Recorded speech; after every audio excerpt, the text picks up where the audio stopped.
it definitely makes more sense. You're able to take objectives, dance around team fights, whereas the CP just really is so lacking in that laning phase.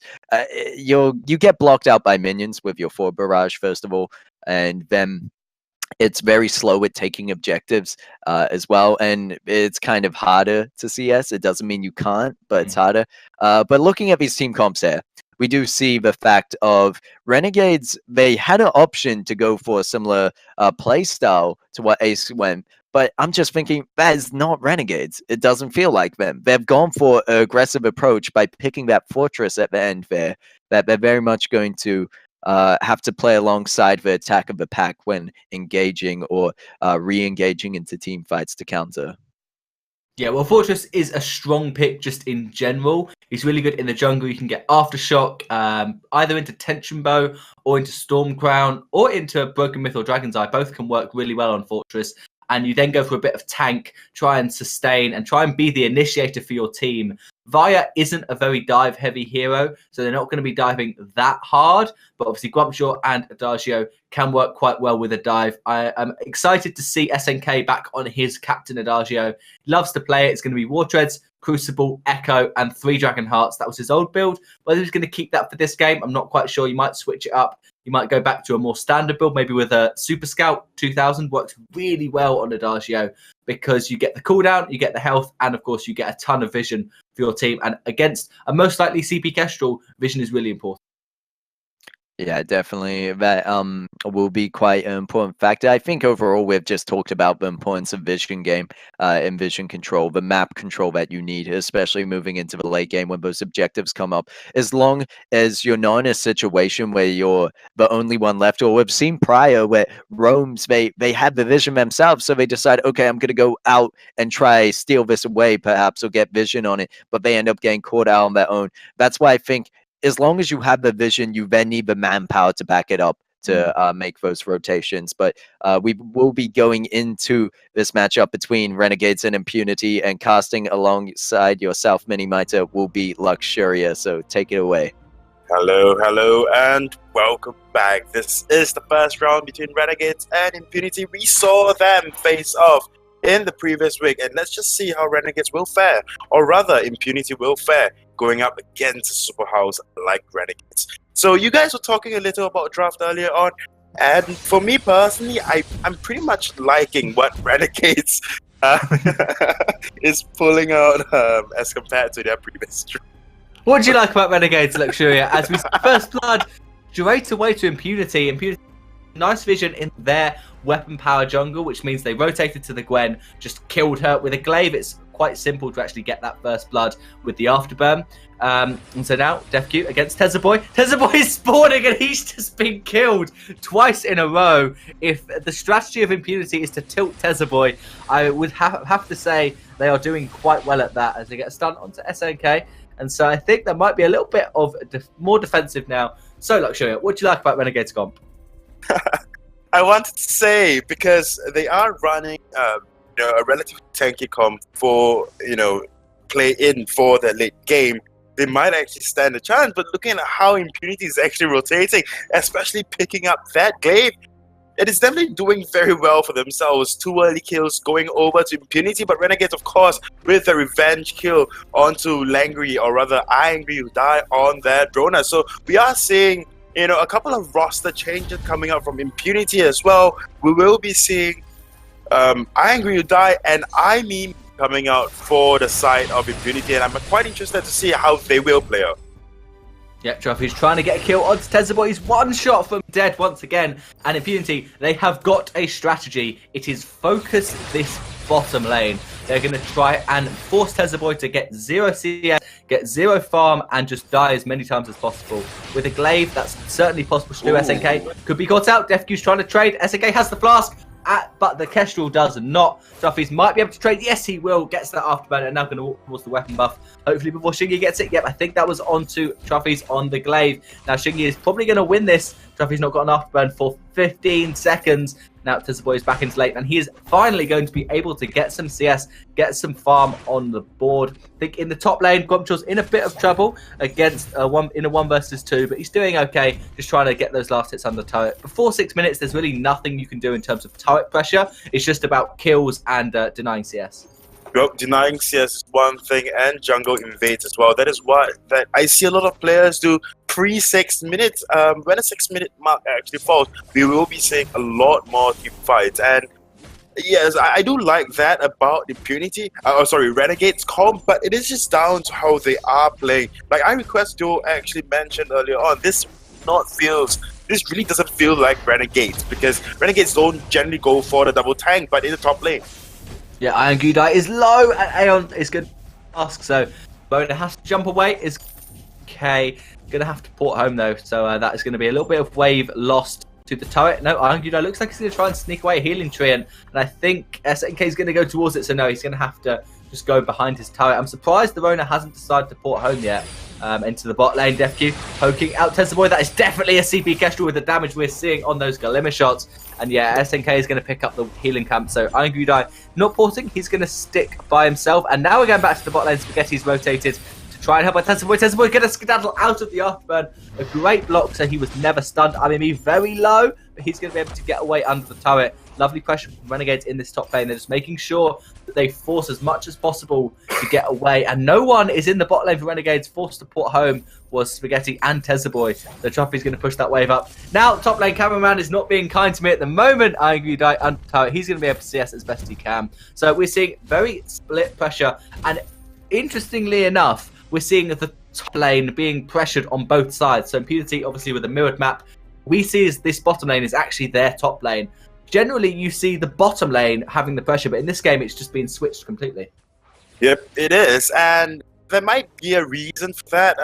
I mean, okay, just look at it this way. Both Renegades and Impunity, they have a standard macro in their head. Quarter 4 in a very dangerous position, getting chased on by Chingy by the side of Renegades. We'll just back to my point. As I was saying, both of these teams, they have a structured macro way or a strategic manner they want to move around this particular map. They might have changed, depending on how and the matchup as well, but now in this bottom lane. Yeah, that is going to be Gwen trading. No, not trading her life. She's just going to pick up the Kestrel trophies, unable to get that much from his afterburn. So now Spaghetti trying to 1v1 quarter bot. I think Spaghetti, he misses. Oh, quick urgent. So he's going to run away. Sorry, misses his Stormforged spear. So that is going to be Spaghetti forcing to run away. Lovely scout cab and flare from the Catherine to make sure Spaghetti was unable to port. It was a really close 1v1. I thought it was going to be won by Spaghetti, but no. Cordovan managed to get away on the guy. Aeon is just trying to trade as best he can in this top lane. And so that was a pretty reasonable fight, but not that much gained for either team. Yep, as I was saying earlier on, a lot of their macros, how they are moving around the map really depends on the matchup they are up against. So this is something that I really like from both of these teams. They are very, very flexible in terms of how they move and which lane they do pressure.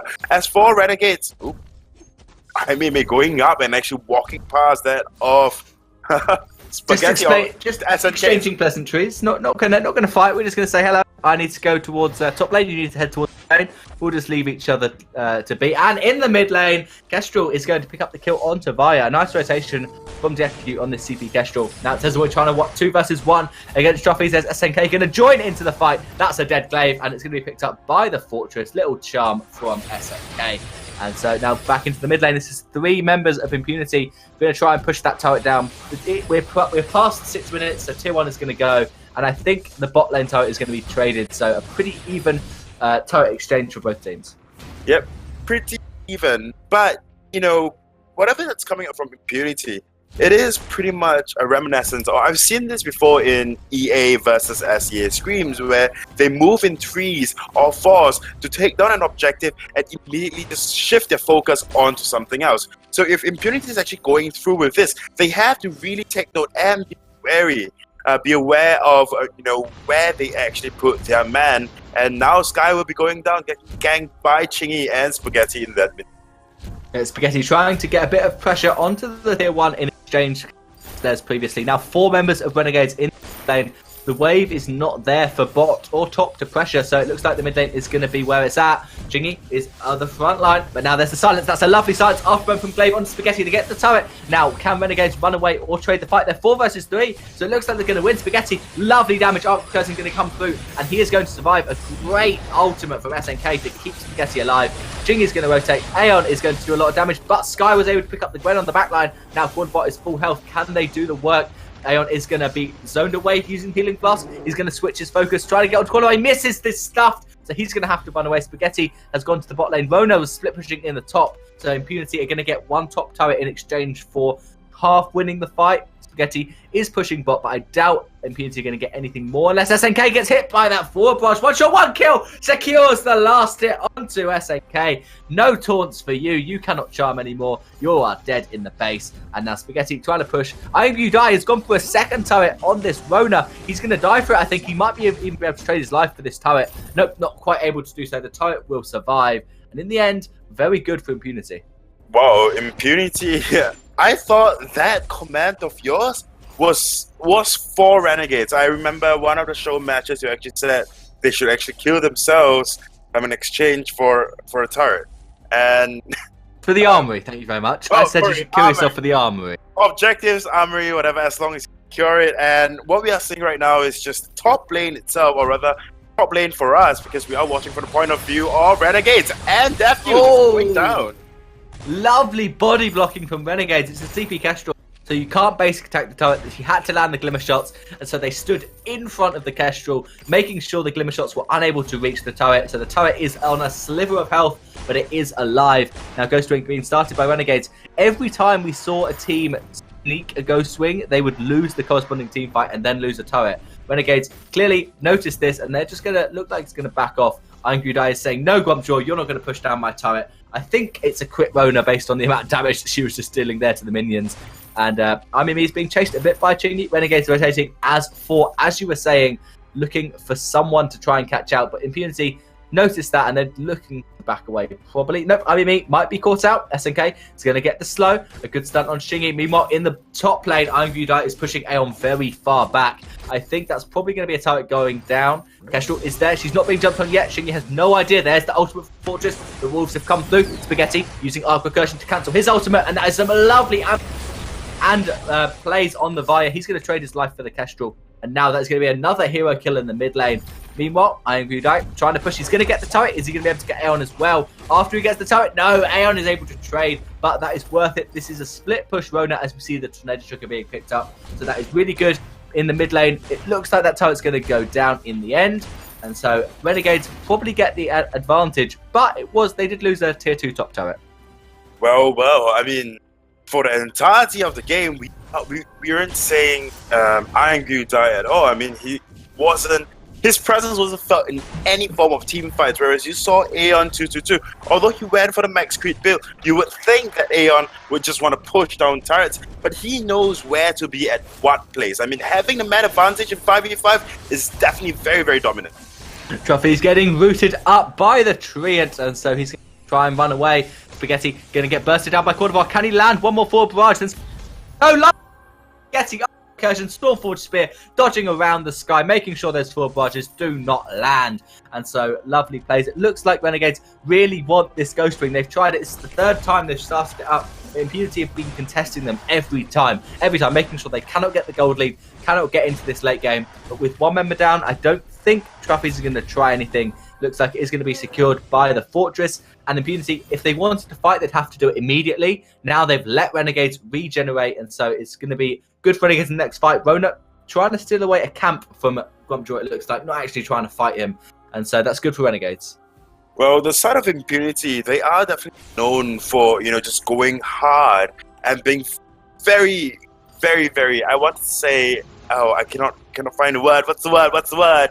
Basically, Impunity consistently go for turrets and objectives, from every show match that we've seen so far. And they haven't quite shown, to actually excel in team fights. I don't want to say that, to be quite honest. But that's how Impunity have been playing, and I'm not surprised if they win this game actually through turret taking, but now DefQ in a very bad position. Yeah, Chingy's trying to dive under the turret, going to get the kill onto DefQ, and now Amimi is the next A nice ult from Adagio, not quite going to get the stun, but Catherine is going to be taken down. Grumpjaw was actually able to 1v1 the Rona in the top lane, which was very impressive, and Grumpjaw is going to get the kill onto Glaive. Aeon playing amazingly well on this Grumpjaw. Now Cordovar is the focus in the mid lane. Is he going to go down? No, Shingy's going to be the one to go down. I guess he doesn't fancy going too deep to try and kill Cordovar here. So Renegades are definitely ahead, and Aeon is doing work on this weapon Grumpjaw this time. Not quite sure what's different about him, but he's able to 1v1 the Rona and then able to 1v1 a Glaive, even though he was kind of at low health. Gwen's get the bot turret. Renegades looking very strong, around 4k gold ahead. Well, the only difference I see is just that Impunity, they enjoy these 1v1, if not then 2v2 situations. Whereas, in the previous game itself, when up against East Asia, they favor team fights more often. I mean, Aeon 222, with this particular build, yeah, you may tank some because of your passive, but there is a limit as to how much you can take in and absorb. But I'm really liking what is coming out from the side of Renegades, with Ching having that Crucible into that Storm Crown as well. So that is a lot of CC that can be blocked up by the side of Renegades. Renegades definitely learning from their mistake, but now Defq in a very dangerous position. Ooh, that burst! Yep, he gets caught out by a scout cam. He is going to die instantly. And so, slightly unlucky for Defq.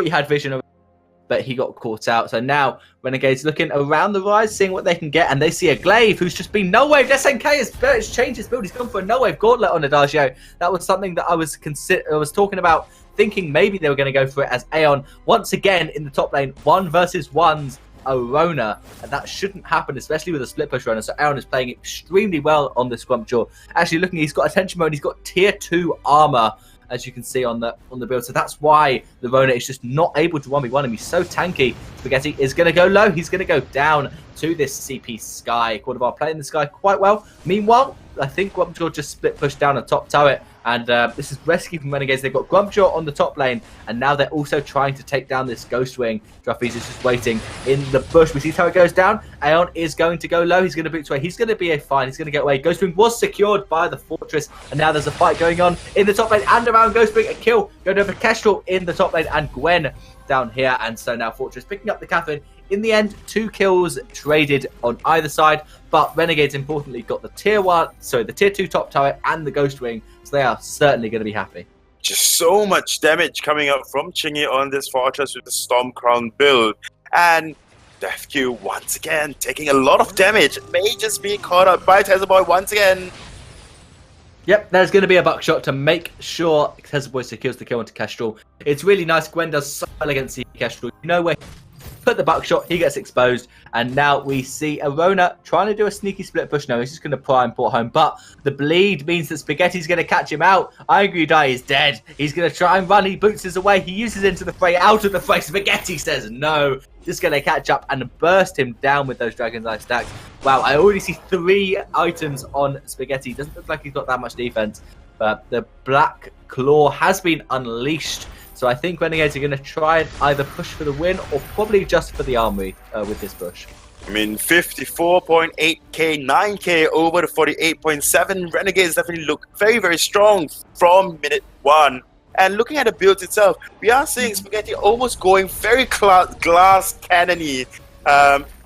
If that is a word, at least Quarter 4 trying his best to just defend this armory of theirs, but yeah, there was going to be the armory going down as best they can, and Gwen gets the kill on Rona. This Impunity. Kestrel has 5 wolves chasing. He's going to get into the base. A Grumpjaw just eats up for a bit of fun onto the game. He gets bursted down instantly. Defq's the last man standing. He's going to go into the Sanctuary and be able to be okay. But Black Claw is still there, pushing down onto the Vein Crystal. A little bit of BM from Renegades, but they have been dominating in this game. And Via, with a complete glass cannon build, Spaghetti just went for who needs defense when you have damage. So well played, Renegades. They take game 1 pretty convincingly, 29-11. 29-11, and it brings me back to one of the key terms or key things that Spaghetti and gang used to say. The best defense is positioning, and Spaghetti definitely showed us right. Yeah, he doesn't need to buy defense items, he needs to buy damage items.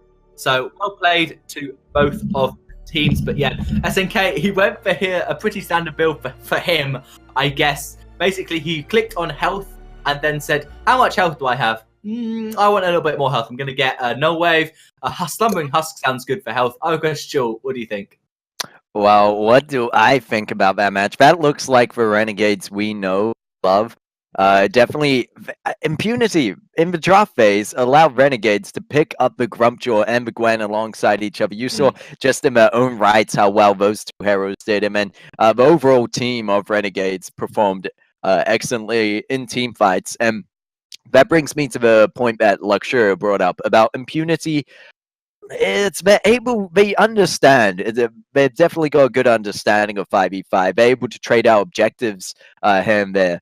But when it comes down to the team fighting, Renegades are just on top. And I think that maybe at least in this situation, that match was very much so to the draft that was let through into Renegades' hands. Yeah, it definitely was well drafted from Renegades. Impunity had their own meta in their head, but it wasn't quite the same as what Renegades were hoping for. But yeah, being able to get the Gwen, it was just such a strong pick. The Vaya, it hasn't been that much in the meta, but Spaghetti's showing that it's still got massive damage. You just have to build Glass Cannon now. You have to use your Arc Recursion as barrier, use that as your defense. And if you get caught out, as we saw sometimes, you're going to die. He died quite a bit being caught out by the Sky. But then if you position well and do the team fights correctly, you're going to kill pretty much all of them instantly. Because you have that splash damage, you have Chain Lightning, and it is really effective on Vaya. Yeah, well, that's the thing, that even though you build Glass Cannon, as long as Renegades got the lead there, they were able to snowball and go into these team fights as well with a strong front line that Vaya could then stand up the back line, eventually build those stacks up. And then once you have those stacks up, well, why do you need defense? You're just going to kill the enemy before they can even touch you. So, yeah. Yeah, it was well played. And obviously with that